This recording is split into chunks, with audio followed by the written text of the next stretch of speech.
শ্রী শ্রী ঠাকুর মা স্বামীজিকে প্রণাম জানিয়ে আজকের পাঠ শুরু করছি। স্বামীজি দক্ষিণ ভারতে গেছিলেন, তখনকারই একটা ঘটনা। মাদ্রাজ বাসের কোনো এককালে স্বামীজিকে এক অদ্ভুত অভিজ্ঞতার সম্মুখীন হইতে হয়। দিন কয়েক যাবৎ তিনি প্রেতাত্মাদের উৎপাত অনুভব করিতে লাগিলেন। তাহারা এমন সব খবর তাহাকে দিত, যাহাতে তিনি উদ্বিগ্ন হইতেন, অথচ পরে দেখা যাইত ওইসব ভুল।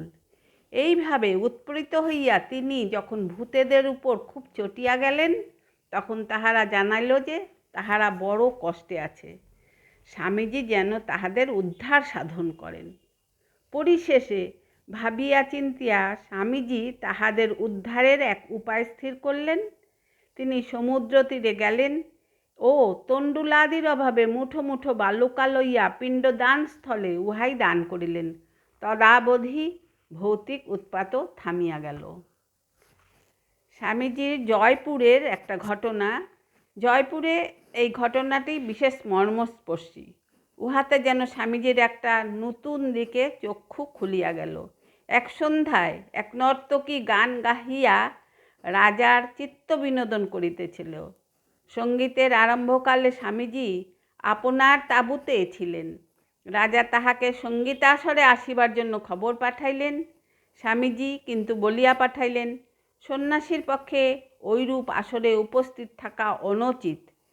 গায়িকা ইহা শুনিয়া খুবই মর্মাহত হইল এবং স্বামীজির কথার প্রত্যুত্তর ছলেই একটি গান ধরিল। সেই গান শুনিয়া স্বামীজি আকুল হইলেন। সঙ্গীতের মধ্য দিয়া বাইজি যেন তাহাকে এক অবহেলিত সত্য স্মরণ করাইয়া দিতেছিল। জগতে ব্রহ্ম ব্যতীত দ্বিতীয় বস্তু নাই। সর্বং খল্লিদং ব্রহ্ম। সর্ববস্তুর পশ্চাতে এক অভিন্ন ব্রহ্মসত্তা বিরাজিত। এমনকি ঘৃণিতা নারীতেও তিনি বিদ্যমান। অতএব স্বামীজি আসরে আসিয়া সকলের মধ্যে উপবিষ্ট হইলেন।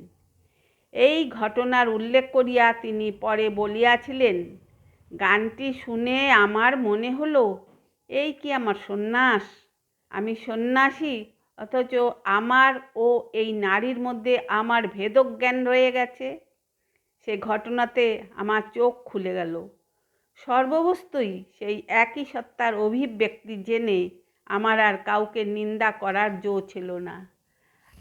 আজকের মতো এখানেই পাঠ শেষ করছি। আপনারা সবাই আমার নমস্কার জানবেন। ভালো থাকবেন, সুস্থ থাকবেন, সবাই ভালো থাকবেন।